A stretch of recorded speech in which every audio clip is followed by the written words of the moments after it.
Hey guys, tonight we're going to the other extreme. Last time we talked about cold, about caves and longhouses and Arctic tunnels and all the ways that human beings across history figured out how to keep warm when the world was trying to freeze them. Tonight we're going the other direction. Tonight it's heat. Killing, relentless, ancient heat.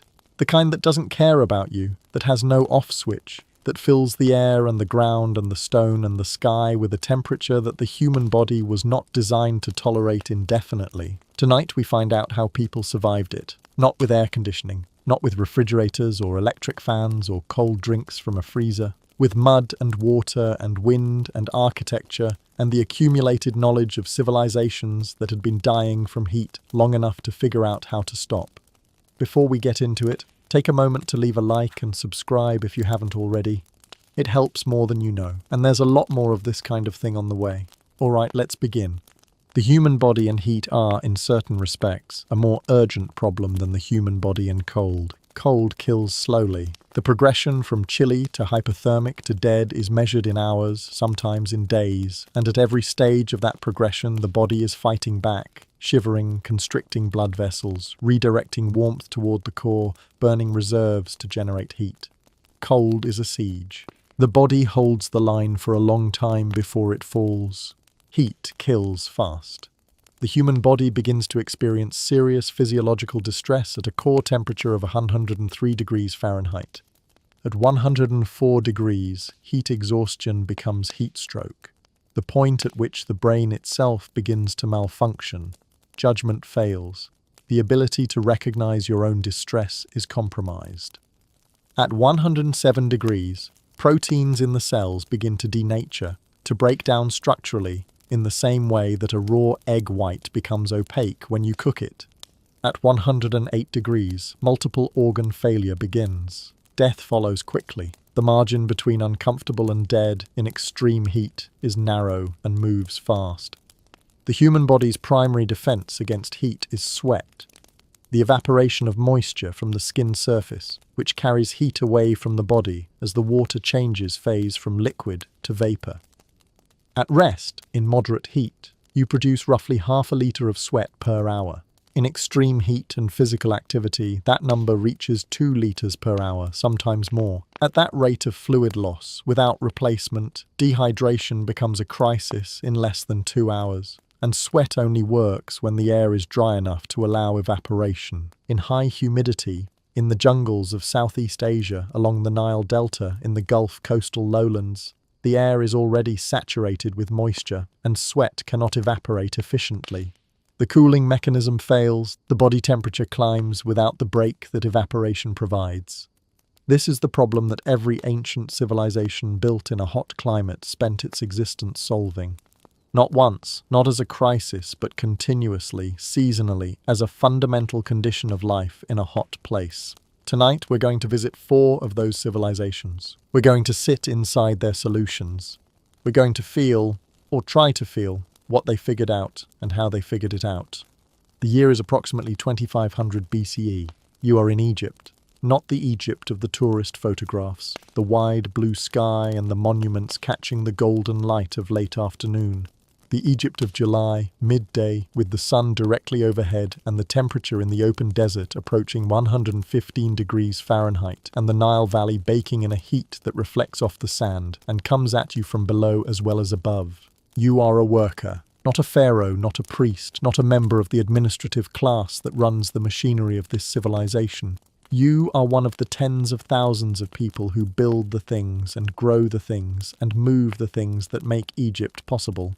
Your body is lean and dark from years of outdoor labor. Your life expectancy, by modern standards, is not long, but you are alive, and you intend to stay that way through this particular July. And to do that, you have developed, or rather your civilization has developed over the previous 1,000 years and passed down to you a set of strategies that work. The first strategy is the most fundamental and the most ancient. You are not outside right now. The Egyptian midday, the hours between roughly 11 in the morning and 3 in the afternoon, when the sun is highest and the heat is most extreme, is not a time for outdoor work. This is not laziness. It is physiology. Every calorie of physical work you perform in 115-degree heat generates additional body heat that your cooling system has to manage on top of the ambient heat it is already managing. Work in extreme midday heat accelerates dehydration, accelerates the rise in core temperature, accelerates the progression toward heat stroke with a speed that is not metaphorical. People die from midday labor in Egyptian summer heat, and the Egyptians know this because they have watched it happen. And the adjustment of the work schedule away from midday hours is as fundamental to Egyptian labor management as any tool they have ever developed. You are inside. Specifically, you are in a mud brick structure, the same basic construction that has housed Egyptian workers for the past 2,000 years and will house them for the next 2,000. Mud brick. The combination of Nile silt, water, straw, and time that produces, when dried, a building material of remarkable thermal properties. Mud brick has high thermal mass. You understand this principle now. We talked about it in the context of cold, where high thermal mass meant that stone absorbed cold slowly and radiated it back slowly, making a castle cold in a persistent and pervasive way. In hot climates, the same property becomes an asset. Mud brick absorbs heat slowly.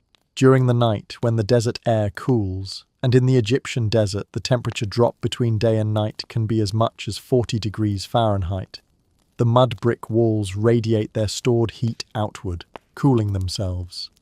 By dawn, the walls have released the previous day's heat and are cool again, starting the new day at a lower temperature. During the day, the heat builds, but slowly. The thermal mass of the thick mud brick walls, typically 18 to 24 inches thick, absorbs the incoming solar radiation and the conducted heat from the hot outside air over the course of the entire day. By late afternoon, the walls are warm, but not yet fully saturated. By the time they have fully absorbed the day's heat, the sun is setting and the cooling cycle begins again. Inside the mud brick house at midday, the temperature might be 85 or 90 degrees. Outside, it is 115. The difference is the architecture. The architecture is doing the same work that a modern air conditioner does, at a fraction of the energy cost, using no technology more complex than sun-baked clay. The windows of the Egyptian house are small and positioned high on the walls, not for privacy but for ventilation physics. Hot air rises.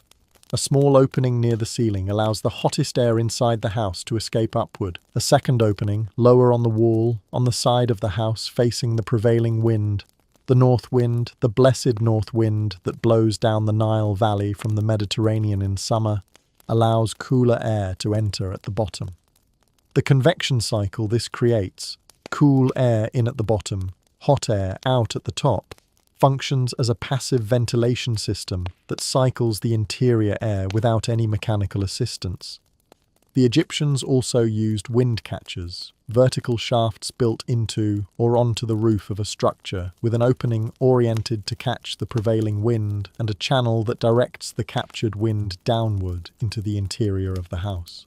The wind catcher appears in Egyptian architecture from approximately 1300 BCE onward and will spread throughout the Islamic world, becoming a defining feature of traditional architecture across the Middle East, North Africa, and the Indian subcontinent. In Persian architecture, they are called badgirs. In Pakistani architecture, wind towers. The principle is the same everywhere it appears. Catch the wind where it blows. Direct it where it is needed. Use moving air to carry heat away from human bodies. Your clothing is white linen. This is not a fashion choice in the modern sense. White reflects solar radiation, the same principle behind modern reflective roofing materials. And linen is a fiber that breathes, that wicks moisture from the skin and allows it to evaporate, that does not trap heat against the body the way heavier fabrics do. The Egyptians figured out the relationship between fabric color, fabric weight, and thermal comfort through the same empirical process that produced every other adaptation in this list. By wearing the wrong thing, getting too hot, and over generations selecting for the right thing, you are also wet.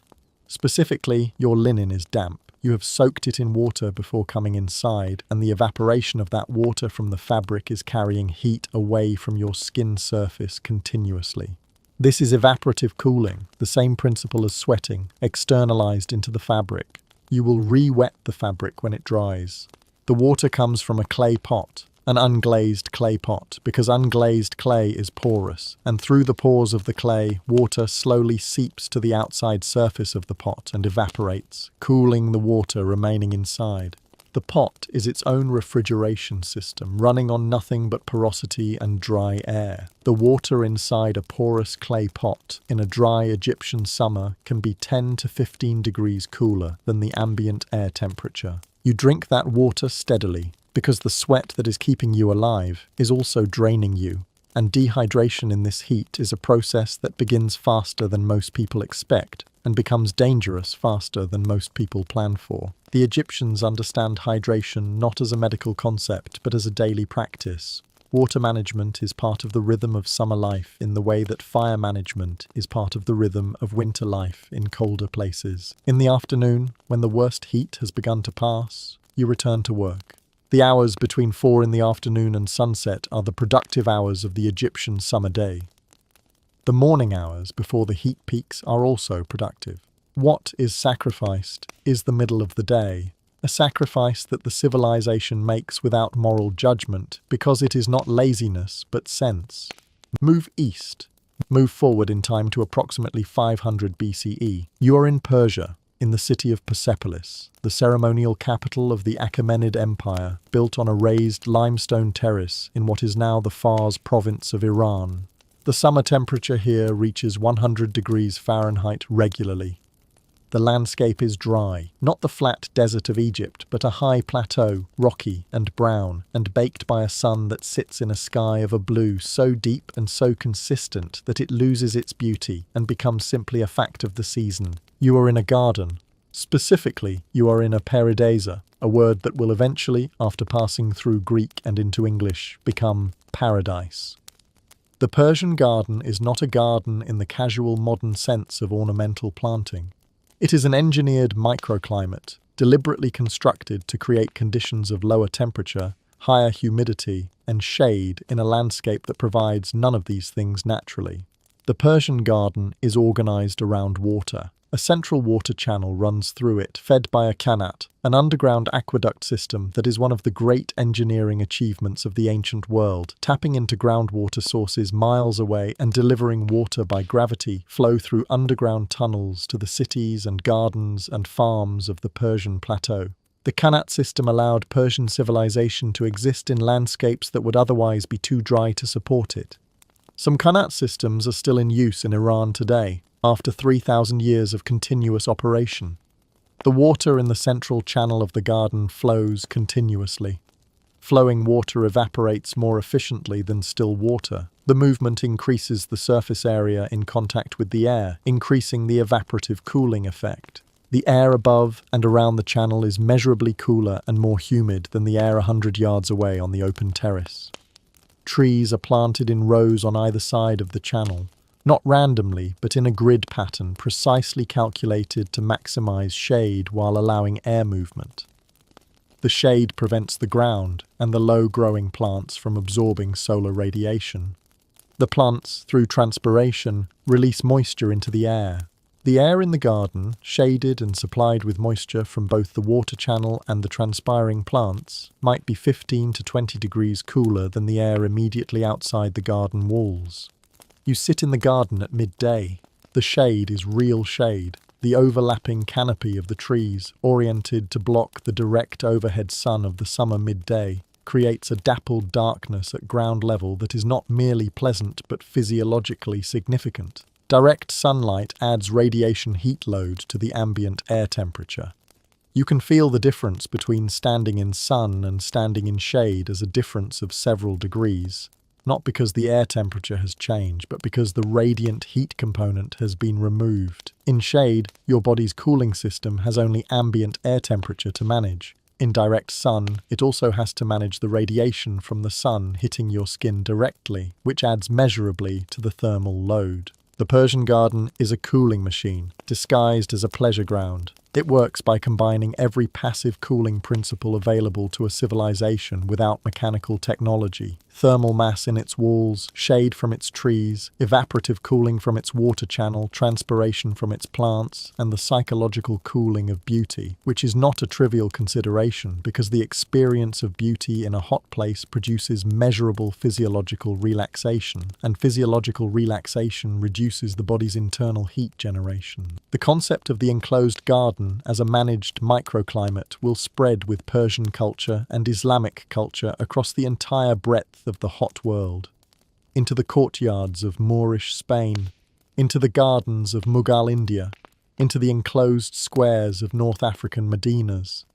Everywhere the same principles appear, adapted to local materials and local conditions: water, shade, enclosure, the management of air movement through the physical arrangement of space. The Alhambra in Granada, the gardens of the Taj Mahal, the courtyard houses of Marrakesh. They are all descendants of the Paradisa, and they all work by the same physics. The year is approximately 100 CE. You are in Rome. Not the grand public Rome of the forums and the temples, you will get there shortly, but the residential Rome of the apartment blocks, the insulae, that house the majority of the city's population of approximately 1 million people. 1 million people in a city on the Italian peninsula in August, when the temperature in the Tiber Valley reaches 95 degrees Fahrenheit and the dense urban fabric of closely packed stone buildings radiates the heat it has absorbed through the day back into the narrow streets throughout the night. Rome in August is not pleasant. The insulae, the apartment buildings 5 to 7 stories tall that crowd the residential districts, are, from a thermal standpoint, poorly designed. They are stone and brick, poorly ventilated, packed tightly together so that each building's walls are shading the adjacent building's windows and preventing air movement in the alleys between. The upper floors are hotter than the lower floors because heat rises and because the roof, directly exposed to the sun, conducts heat into the top story continuously throughout the day. The lower floors are darker because the narrow alleys between buildings block the sun, but also cooler because they are further from the heat of the roof and benefit from whatever ground-level air movement the alley allows. You do not stay in your apartment during the day. Nobody does who has anywhere else to go. Rome solves its heat problem with public space in a way that no other ancient civilization quite matches. The public baths, the thermae, are not primarily about cleanliness, though they serve that function. They are about thermal management, social life, and the physical experience of water in a hot city. The great baths of Rome, the baths of Caracalla, the baths of Diocletian, each capable of accommodating thousands of bathers simultaneously, are architectural achievements of extraordinary sophistication. The frigidarium, the cold room, is what you come for in August. A vast vaulted hall with a cold plunge pool, the water maintained at a temperature that, after the heat of a Roman August day, registers as actively cold against the skin. Entering the frigidarium after hours in the street heat is not merely refreshing, it is a physiological reset. A rapid reduction of core temperature that buys hours of thermal comfort in the subsequent heat. The baths are also underground, or partially so, in their service spaces, and their massive vaulted ceilings create interior volumes so large that the air within them does not heat at the same rate as the air outside. A space 100 feet tall and 200 feet long has so much air volume that the heat conducted from the walls and floor cannot warm it significantly over the course of a day. The sheer scale of Roman public architecture is, incidentally, a cooling strategy. The larger the interior volume, the more slowly it heats, and the Romans built on a scale that served this function whether they consciously intended it or not. The streets of Rome are also managed for heat. The extensive portico system, the covered walkways that line the major streets of Roman cities, provides shade to pedestrians without blocking air movement at street level. You move through Rome in summer under porticos, in shade, with whatever breeze the street allows moving past you, and the thermal experience of the street is significantly different from the experience of standing in the open sun that the identical temperature in an unsheltered environment would produce. The Roman diet shifts in summer. Heavy foods, dense stews, bread, roasted meats are replaced by lighter fare. Fruit, which is abundant in an Italian summer and which carries significant water content, becomes a primary food. Garum, the fermented fish sauce that appears in essentially everything Roman, is lighter than the heavy sauces of winter cooking and provides the salt that heavy sweating removes from the body. The Roman summer diet is, functionally, a hydration and electrolyte management system expressed through food culture rather than medical prescription. Wine mixed with water, posca in its vinegar form, or wine diluted with the cold spring water that flows continuously through Rome's aqueduct system, is the primary drink. The aqueducts, another engineering achievement that reshapes the thermal experience of Rome, deliver fresh cold water from mountain springs into the city in quantities that no other ancient city could match. Fountains run continuously throughout Rome, not as decoration but as public water sources, and the sound and sight and availability of running water in a hot city has both practical and psychological cooling effects that the Romans understood and deliberately cultivated. Move further east, move further south. The year is approximately 1000 CE. You are in the Sahara Desert. Specifically, you are in a trading settlement in what is now Mali, at the edge of the zone where the savanna gives way to the sand sea of the true desert. The temperature today is 110 degrees Fahrenheit. There is no cloud, there is no shade except what has been built. The wind blows, but the wind is hot. In the Sahara in summer, the wind does not cool. It carries heat with it, the heat of the sand it has crossed. And a hot wind is worse than still air because it accelerates evaporation from the skin and drives dehydration faster. You are inside a structure made of banco, the mixture of mud, sand, and organic fibers that is the building material of the West African Sahel. Banco is not identical to Egyptian mud brick. The specific mixture, the organic additives, the construction technique vary by region, but the thermal principle is the same. High mass, slow response, daily thermal cycling. The walls of the banco structure around you are thick enough that the heat from the outside has not yet reached the interior and will not fully reach it before the outside begins to cool again.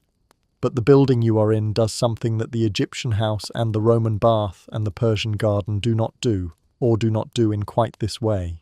The building breathes. Banco is porous, not porous enough to let water through in rain. The finishing coat of plaster applied to the exterior surface manages that, but porous enough that air moves slowly through the wall material itself, carrying moisture with it. As the hot outer surface of the wall heats up during the day, moisture in the banco evaporates from that surface, cooling it by the same mechanism that sweat cools skin. The evaporation happens at the wall surface rather than inside the wall, which means the interior of the wall stays cooler than the exterior, which means the interior of the building stays cooler than the exterior. The banco building is in effect sweating, using the same evaporative cooling mechanism that the human body uses, scaled up to the level of architecture. The structures of the Sahel also use another technique that is less visible but equally important, the organization of the settlement itself as a thermal system. The buildings are clustered closely, not because space is limited, but because the narrow passages between buildings create shade at ground level and channel whatever air movement exists into a higher velocity flow between the walls. A breeze of 5 miles per hour in the open desert produces limited cooling. That same 5-mile-per-hour breeze, channeled into a passage 3 feet wide between two banco walls, produces a local air velocity significantly higher, with proportionally greater cooling effect. The settlement is its own wind machine, using the geometry of its layout to amplify natural air movement in the spaces where people live and work and move. The clothing of the Saharan people is, paradoxically to the modern eye, extensive. The tagelmust, the cloth wound around the head and face, worn by the Tuareg and related peoples of the Saharan region, covers everything except the eyes. It seems on the surface like a strategy for retaining heat rather than releasing it. The reality is more subtle. Direct sun on bare skin adds a significant radiant heat load to the body's thermal burden. The skin surface temperature in direct Saharan sun on exposed dark skin can be 30 or 40 degrees higher than the ambient air temperature. The tagelmust, by covering the skin, eliminates this radiant heat load. The fabric itself, typically lightweight cotton or wool, is porous enough that sweat can evaporate through it, maintaining the cooling function while blocking the sun. The fabric also traps a small layer of air between itself and the skin, air that, once humidified by perspiration, forms a cooler microenvironment against the skin surface. The wrapped desert garment is, in its way, as sophisticated a thermal management system as the Arctic parka, a garment designed not to keep heat in, but to manage the specific thermal challenges of an extreme environment, doing multiple things simultaneously with a single piece of cloth. Come back to the present. Come back to your cool room, your humming air conditioner, your refrigerator full of cold water, your electric fan turning lazily in the corner. The solutions we've visited tonight, the mud brick house and the wind catcher, the Persian garden and its Qanat water, the Roman baths and the porticos and the mountain spring water flowing through aqueducts, the breathing Banco walls and the Saharan wrapped cloth. These are not curiosities. They are not primitive approximations of solutions that we have since improved beyond recognition. Many of them are being rediscovered right now. The wind catcher, the Badgir of Persian architecture, is being actively incorporated into contemporary sustainable building design in hot climates because it achieves ventilation with zero energy input and has been doing so reliably for 3,000 years. Evaporative cooling through porous building materials is being studied and implemented in modern architecture in hot, arid climates where refrigerant-based air conditioning is both expensive and environmentally costly. The thermal mass principles of mud brick and Banco are at the foundation of modern passive solar design. The Persian garden's management of urban microclimates through water, shade and vegetation is the explicit model for contemporary urban greening initiatives in cities dealing with the urban heat island effect. The ancient world figured things out that we forgot when cheap energy made forgetting affordable. Now that cheap energy is becoming complicated, now that the thermal challenge of the planet is shifting in ways that will make the coming centuries look more like the world our ancestors navigated than like the world we've grown up in, what they knew is becoming relevant again. The mud brick house is not a museum piece. It is a design lesson. The Persian garden is not a romantic fantasy. It is a working cooling system. The woman re-wetting her linen in the Egyptian midday heat, the Persian architect routing water under and through his garden, the Roman engineer calculating the volume of the vault in the frigidarium, the Saharan traveller wrapping the tagelmust against the morning sun. These people were not waiting for us to rescue them from the heat with technology they lacked. They were solving the problem with the tools they had, and they were solving it well enough to build civilizations in some of the hottest places on Earth. Civilizations that lasted for centuries and millennia, that produced art and philosophy and architecture and literature and everything else that we mean when we say that a group of human beings has done something worth remembering. They were hot. They stayed alive. They built things that lasted. If you watched this far, let me know where you're watching from. Consider leaving a like and subscribing to the channel. See you next time.